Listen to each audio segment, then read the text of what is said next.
En estos tiempos que se están dando tantos cambios con respecto a la educación especial, hoy desde la Cátedra Andina, quiero hablarles de el proceso que ha vivido la educación a través del tiempo, la educación especial.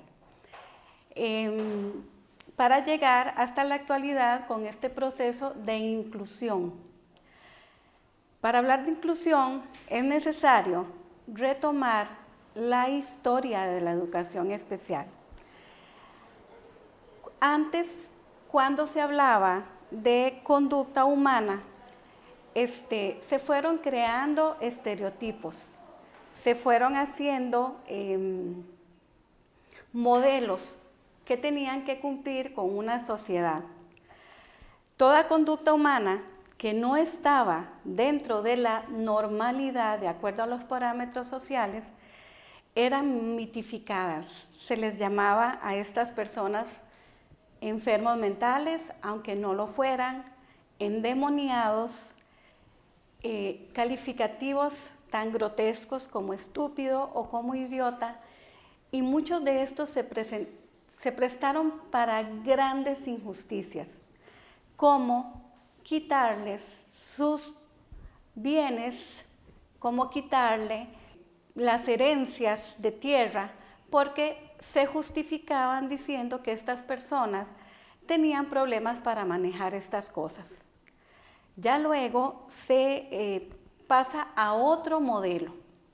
Se va empezando a ver que estas personas son parte de esta sociedad y se les pasa a un modelo en donde se les consideraba enfermos, y ya es un modelo médico, pero dentro de este modelo médico, aunque se haga desde un enfoque asistencial, desde un enfoque de caridad, resulta ser que también se dan las injusticias, como cuales muchos de ellos fueron utilizados para experimentos. De ahí que se sigue en un proceso de ver que a estas personas se les está dando un calificativo, pero no les ayuda a incluirse en esta sociedad precisamente por esos parámetros de normalidad y anormalidad. Llega una segunda etapa en la educación especial. En esta etapa se consideraba que la educación tenía que ser para todos los niños y las niñas, pero como en todo, se tenía que ajustar a la norma social de la época. Al estudiante con discapacidad sí se le ponía en un proceso educativo, pero este proceso era aleatorio al proceso de la educación general. Se pasa ya a un modelo psicológico, pero también médico. Se le sigue tratando a la persona con algún tipo de discapacidad intelectual o física como un enfermo. Entonces, siempre se le va a dar una asistencia, pero no se le va a incluir en la educación, en el proceso educativo como tal. Inician métodos como el método montessoriano, donde se le permite al estudiante avanzar de acuerdo a su propia capacidad, y se empiezan a utilizar los modificadores de conducta como una forma de ir entrenando a esta persona para que se adapte a la normalidad de la sociedad. Con este modelo viene don Fernando Centeno Huel en los años 40 a Costa Rica, después de haber estado en Europa estudiando, y viene con este modelo asistencial, ¿verdad? Que es un modelo médico-pedagógico. Inicia la Escuela de Enseñanza Especial Fernando Centeno Huel, que la tenemos hasta esta época, pero se decía que se atendía a los niños defectivos, o sea, siempre con ese encasillado de que era una persona que no se ajustaba a la normalidad que promovía la sociedad. Así se va dando la historia de la educación especial. Vamos a pasar a una tercera etapa donde ya en las décadas de los 50 y de los 60 se va a hablar de un proceso de integración. Ya se cuestionaba el ambiente institucional, se organizan padres y madres y personas con algún tipo de discapacidad para luchar por reivindicar los derechos de las personas con retraso mental. Se empieza a cuestionar el concepto de coeficiente intelectual y se menciona el entorno como un factor enriquecedor. Se cuestiona más lo establecido por la sociedad. Se va a empezar a cuestionar lo que es normalidad y anormalidad.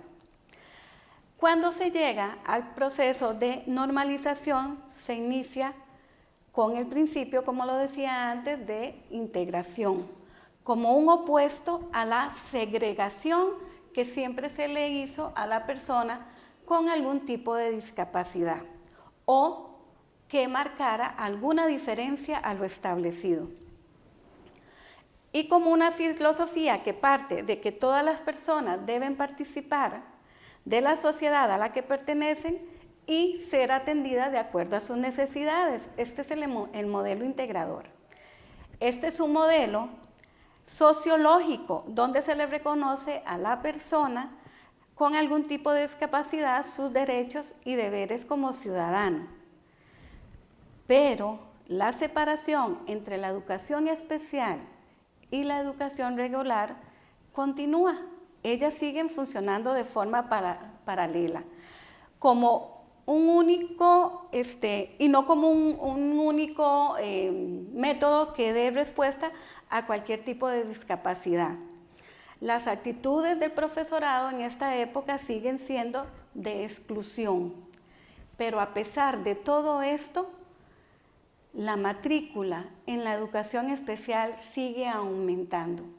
Las personas con discapacidad intelectual o discapacidad física siguen luchando por ser parte del proceso educativo de sus regiones.